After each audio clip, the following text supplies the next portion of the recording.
Tapi kata Al-Hafidh, wa madaruhu ala Jabir al-Ju'fi, tapi semuanya bertumpu berporos kepada Jabir. Jadi sudut pandang Syekh Albani adalah seperti ini.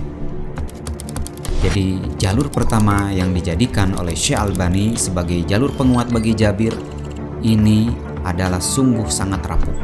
Bukan rapuh lagi, malah bisa dikatakan jalur ini adalah jalur yang sudah rungkat.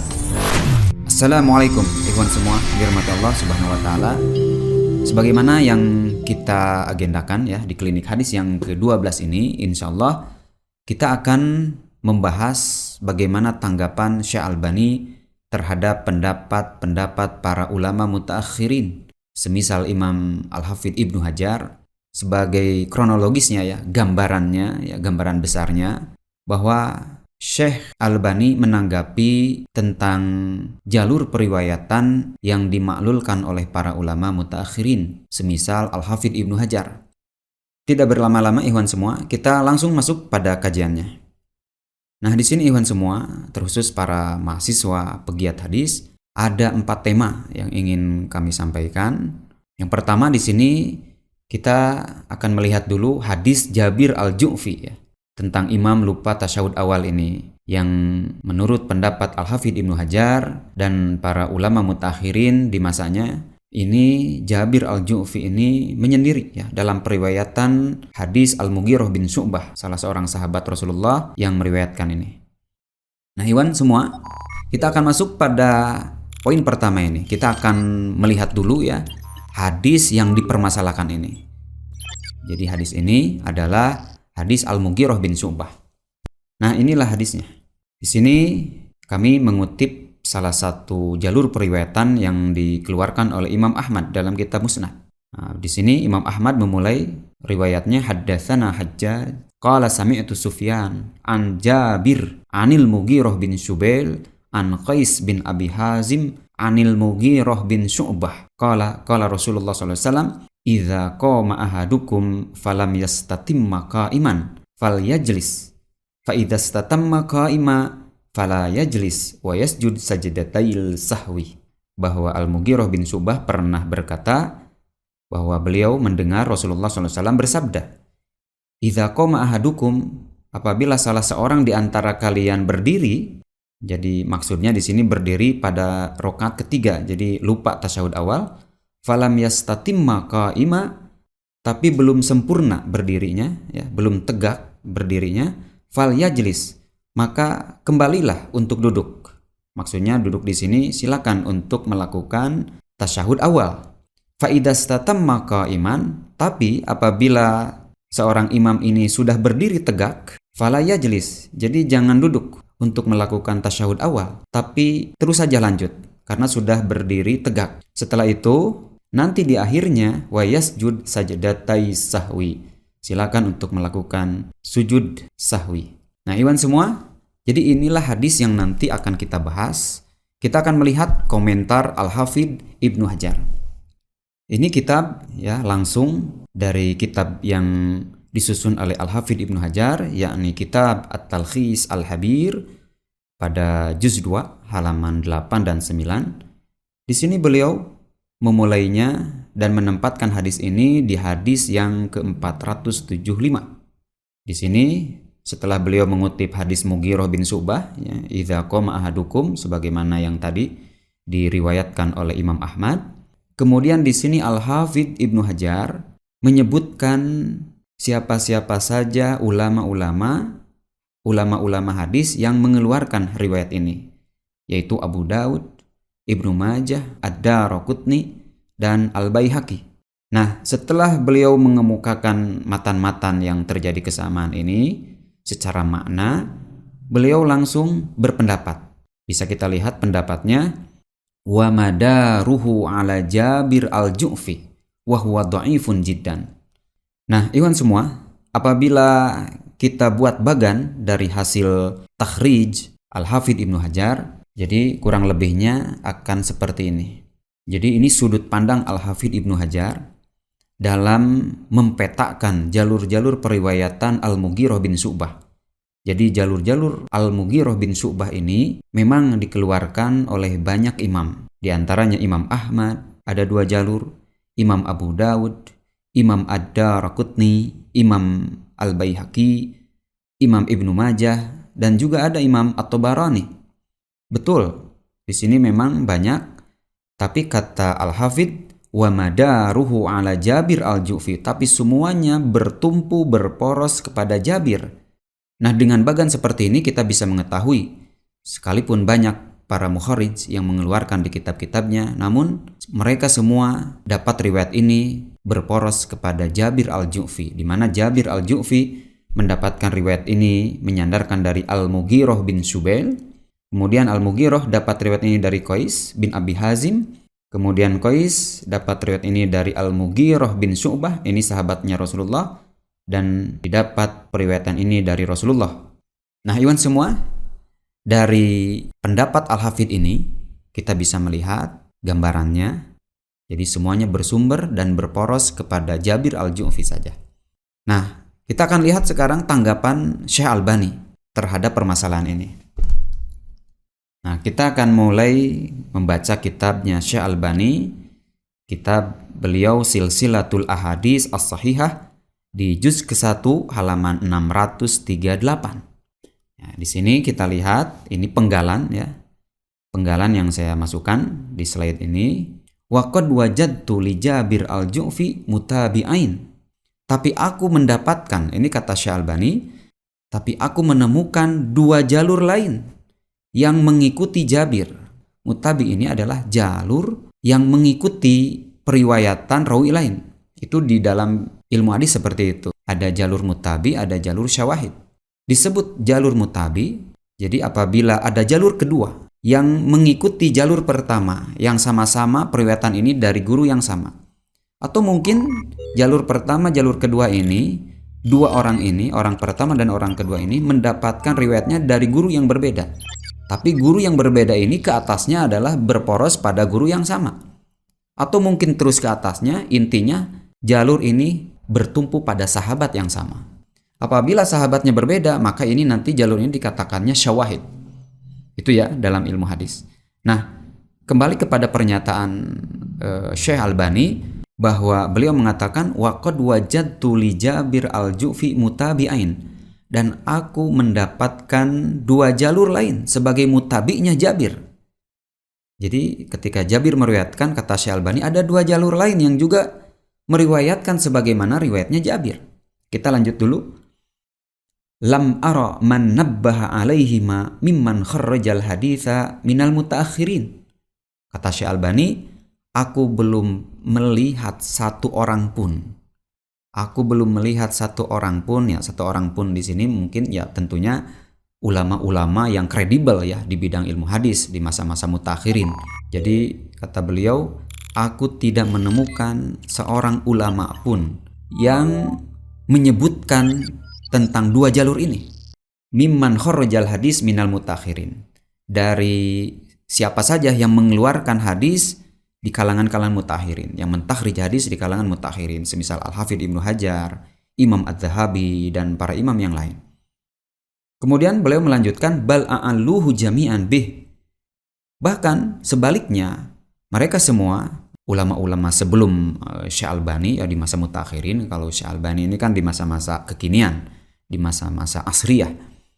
Kata Syekh Albani bal a'alluhu jami'an. Bahkan sebaliknya mereka memaklulkan semuanya bahwa jalur ini hanya dari Jabir al-Ju'fi saja.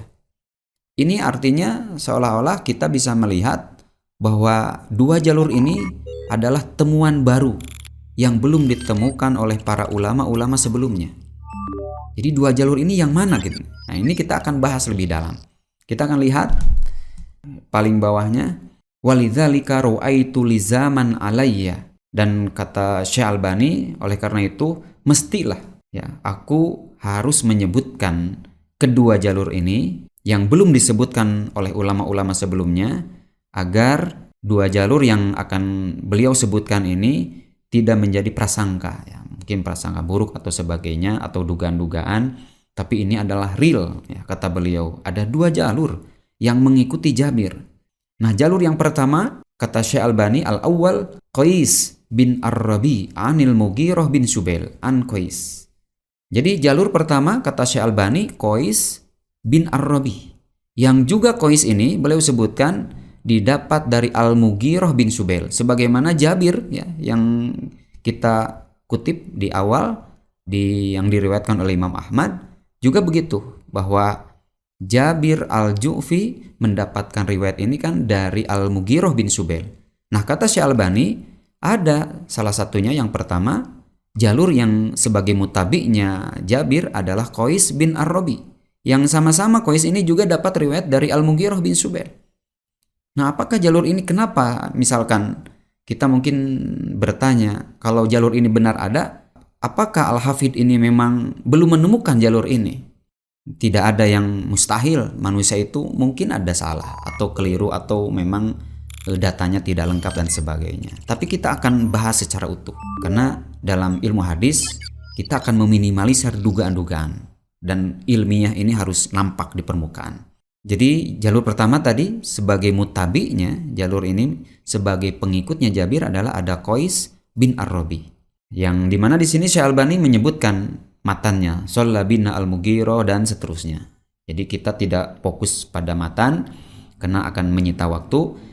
Kita langsung masuk kepada jalur yang berikutnya, Al-Akhar. Ini jalur kedua sebagai mutabi. Kata Syekh Albani, orangnya adalah Ibrahim bin Tuhman, Anil Mughirah bin Syubail. Yang juga Ibrahim bin Tuhman dapat riwayatin dari Mughirah bin Syubail tentang imam lupa tasyahud awal. Nah, di sini sebutkan matannya, Fakulna subhanallah dan seterusnya. Nah, kita bisa lihat pada baris paling akhir, Syekh Albani mengutip ya. Dua jalur ini dia dapat dari siapa? Beliau dapat dari siapa? Akhrajahu anhuma At-Tahawi. Hadis ini telah mengeluarkan jalur ini yaitu Imam At-Tahawi. Nah, setelah kami rujuk ikhwan semua, adalah benar bahwa Imam At-Tahawi meriwayatkan jalur Qais bin Ar-Rabi. Kita bisa melihat di nomor 2561, Imam At-Tahawi memulai periwayatannya didapat dari Husain bin Nasr, qala sana Syubabah bin Siwar, qala sana Qais bin Ar-Rabi. Nah ini Qais bin Ar-Rabi dapat dari Al-Mughirah bin Syubail. Jadi bagaimana kita menempatkan permasalahan ini? Ya, kita di tahap ini adalah benar Syekh Albani. Ternyata ada jalur lain, yakni ada Qais bin Ar-Rabi yang juga sama-sama dapat riwayat ini dari Al-Mughirah bin Syubail. Sebagaimana Jabir juga dapat dari Al-Mughirah bin Syubail. Kemudian jalur kedua di sini pun masih ada di nomor berikutnya. Imam At-Tahawi memulai periwayatannya, Haddatsana Ibnu Marzuq qala sana Abu Amir an Ibrahim bin Tuhman anil Mughirah bin Syubail. Jadi ini ada betul jalur keduanya Ibrahim bin Tuhman, yang juga sama dapat dari Al-Mughirah bin Syubail, dan sampai ke Rasulullah ini sama rawi-rawinya, Qais bin Abi Hazim, kemudian Al-Mughirah bin Syu'bah, sampai hadis ini marfu kepada Rasulullah.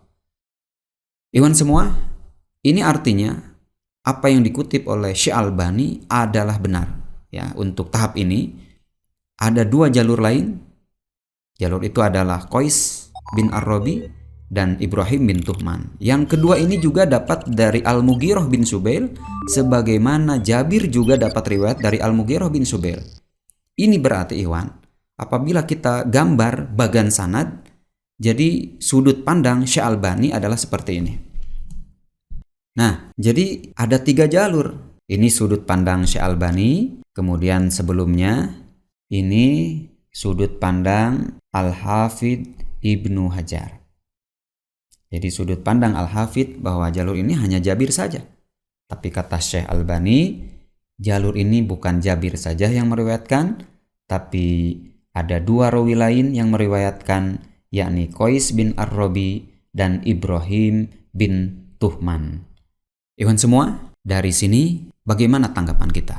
Nah, di dalam mendudukan perkara ini, ikhwan semua, kami di Klinik Hadis punya tahapan-tahapan di dalam mentarjih ya dua pendapat seperti ini.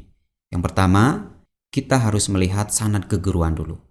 Nah, kita akan melihat biografi Al-Mughirah bin Syubail. Nah, iwan semua, kenapa Al-Mughirah bin Syubail kita ungkap dulu biografinya?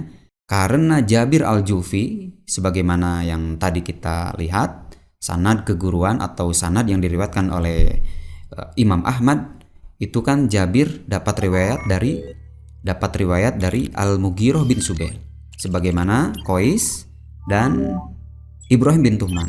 Ketiga ini, kata Syekh Albani, sama-sama meriwayatkan dari Al-Mughirah bin Subail. Nah, kita akan lihat Al-Mughirah bin Subail. Di sini gurunya salah satunya betul ada Qais bin Abi Hazim. Tapi nanti kita fokus pada murid Al-Mughirah bin Subail ini. Rawa anhu. Nah, ini rawa anhu ini menunjukkan murid ya. Rawi-rawi yang disebut ini berarti muridnya. Bahwa murid-murid ini telah meriwayatkan darinya.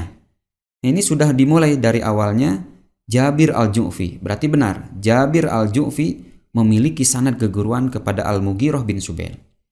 Tinggal dua orang lagi, yaitu Qais bin Ar-Rabi dan Ibrahim bin Tuhman. Apakah Qais bin Ar-Rabi ada sanad keguruan kepada Al-Mughirah bin Subail? Kita lihat Habib bin Abi Thabit, Daud, Sa'id, Sulaiman, Yunus. Tidak ada. Yunus bin Abi Ishaq. Ini tidak ada, ikhwan semua. Nah, ikhwan semua, dalam biografi Al-Mughirah bin Subail, justru Al-Mughirah bin Subail dari 3 jalur yang tadi disebutkan oleh Syekh Albani memiliki murid hanya ada Jabir Al-Ju'fi saja. Jadi Qais bin Ar-Rabi dan Ibrahim bin Tuhman justru tidak ada. Kita lihat sekarang Qais ya. Kalau kita melihat biografi Qais, berarti kita harus lihat guru-guru Qais. Apakah ada? Ya, titik permasalahan itu, apakah ada guru Qais yang bernama Al-Mughirah bin Subail? Kita lihat Rawaan Ismail bin Abdurrahman dan seterusnya. Di sini sampai ujung ke bawah, wa Abi Hashim Ar-Rumani, tidak ada satupun guru yang bernama Al-Mughirah bin Subail, ya, guru bagi Qais bin Ar-Rabi. Justru uniknya ikhwan semua, dalam biografi Qais bin Ar-Rabi ada seorang guru yang bernama Jabir bin Yazid Al-Ju'fi. Nah, ikhwan semua, dari biografi tadi yakni Qais bin Ar-Rabi ini sudah nampak jelas. Berarti Qais bin Ar-Rabi tidak memiliki sanad keguruan kepada Al-Mughirah bin Subail. Justru beliau memiliki sanad keguruan kepada Jabir Al-Ju'fi. Ini berarti sudah nampak jelas riwayat yang dikeluarkan oleh Imam At-Tahawi dalam kitabnya Syarhu Ma'anil Athar, di mana di sana riwayatnya ada Qais bin Ar-Rabi dapat dari Al-Mughirah bin Subail, ini jalur terputus. Dan sayangnya jalur terputus ini dijadikan oleh Syekh Albani sebagai jalur penguat dari Jabir Al-Ju'fi. Pertanyaannya, siapakah rawi yang tidak disebut? Ini sudah sangat jelas dan sudah terang benderang bahwa yang tidak disebut adalah Jabir Al-Ju'fi. Ini berarti Jabir tetap bersendirian, dapat riwayat dari Al-Mughirah bin Subail. Sebagai penguat bahwa jalur ini benar-benar yang tidak disebut adalah Jabir, kami dapatkan sanad ittisalnya, sanad bersambungnya adalah sebagaimana yang telah dikeluarkan oleh Al-Imam Ad-Daraqutni dalam kitabnya Sunan Ad-Daraqutni. Kita akan lihat. Nah, di sini kita akan baca Imam Ad-Daraqutni memulai periwayatannya, haddatsana Muhammad bin Sulaiman An-Nu'mani, haddatsana Ahmad bin Budail, haddatsana Yahya bin Adam, haddatsana Qais bin Ar-Rabi. Nah, ini yang dikeluarkan oleh Imam At-Tahawi di Syarhul Ma'anil Athar. Di sini justru disebutkan oleh Imam Ad-Daraqutni an Jabir anil Mughirah. Sebagai perbandingan bisa dilihat ya hadis sebelumnya yang dikeluarkan oleh Imam At-Tahawi dalam kitabnya Syarhul Ma'anil Athar. Qais bin Rabi itu langsung menyandarkan kepada Al-Mughirah, padahal sejatinya tidak. Justru dia dapat dari Jabir pula. Jadi jalur pertama yang dijadikan oleh Syekh Albani sebagai jalur penguat bagi Jabir ini adalah sungguh sangat rapuh. Bukan rapuh lagi, malah bisa dikatakan jalur ini adalah jalur yang sudah rungkad. Jadi Syekh Albani di sini waham. Nah, tinggal jalur kedua ikhwan semua. Jalur kedua ada Ibrahim bin Tuhman. Kita akan lihat biografi Ibrahim bin Tuhman. Nah, di sini Ibrahim bin Tuhman, kita lihat gurunya, adakah? Itu pertanyaannya. Adakah Al-Mughirah bin Subail? dari guru pertama Ibrahim bin Muslim al-Hijri dan seterusnya sampai ke bawah, yakni Abu Usman Shahib Anas bin Malik. Di sini kita tidak mendapatkan ada guru Ibrahim bin Tuhman yang bernama Al-Mughirah bin Syubail. Bisa dilihat dari huruf mim, tidak ada di sini dari huruf mim yang namanya Al-Mughirah bin Syubail. Yang ada hanyalah Mughirah bin Muksim. Nah, ini tentu orangnya berbeda. Ini intinya ternyata jalur kedua yang dianggap oleh Syekh Albani sebagai penguat bagi Jabir ini ternyata rapuh pula. Dan uniknya di sanad keguruan Ibrahim bin Tuhman ada Jabir pula. Ini berarti Ibrahim bin Tuhman pun ternyata jalur munqati satu ya. Ini permasalahannya. Artinya jalur terputus yang dimana Ibrahim ini tidak punya sanad keguruan kepada Al-Mughirah bin Syubail. Tapi dia punya sanad keguruan kepada Jabir, dan riwayat yang dikeluarkan oleh yang dibawa oleh Ibrahim bin Tuhman ini milik Jabir pula. Nah, sebagai pembuktinya ikhwan semua tentang Ibrahim bin Tuhman, memang kami tidak mendapatkan jalur ittisalnya ya tentang imam lupa tasyahud awal yang bersandar langsung kepada Jabir, tapi kita menemukan jalur-jalur periwayatan di mana Ibrahim bin Tuhman memang memiliki sanad keguruan kuat kepada Jabir. Misalkan yang diriwayatkan oleh Imam Al-Baihaqi, di sini ada Ibrahim bin Tuhman dapat dari Jabir. Kemudian jalur kedua, jalur lain tentang tema lain, ada Ibrahim bin Tuhman dari Jabir pula. Dan tidak ada satupun yang memiliki sanad keguruan kuat kepada Al-Mughirah bin Syubail. Ikhwan semua yang dirahmati Allah, simpulan kami di klinik hadis yang ke-12 ini bahwa Syekh Albani pada tanggapannya terhadap Al-Hafidh Ibnu Hajar dalam kitabnya Silsilatul Ahadits ya, kitab Syekh Albani ini, tanggapan Syekh Albani ini sungguh sangat prematur. Dan benarlah kata Al-Hafidh bahwa hadis Mughirah bin Syu'bah tentang imam lupa tasyahud awal ini, madarnya, sumber utamanya semua berporos kepada Jabir al-Ju'fi. Sebagaimana beliau mengatakan dalam kitabnya Talkhis al-Habir, beliau menyebutkan wa madaruhu ala Jabir al-Ju'fi wa huwa dha'ifun jiddan. Ikhwan semua, demikian yang bisa kami sampaikan, kurang lebihnya mohon maaf. Insyaallah kita akan bertemu di klinik hadis yang berikutnya pada tema-tema yang lain. Kalaulah ada sebuah tema yang mungkin sangat krusial dan perlu tanggapan dari kami, silakan bisa disebutkan di kolom komentar. Insya Allah tim kami nanti akan menanggapinya. Demikian, barakallahu fikum, wassalamualaikum warahmatullahi wabarakatuh.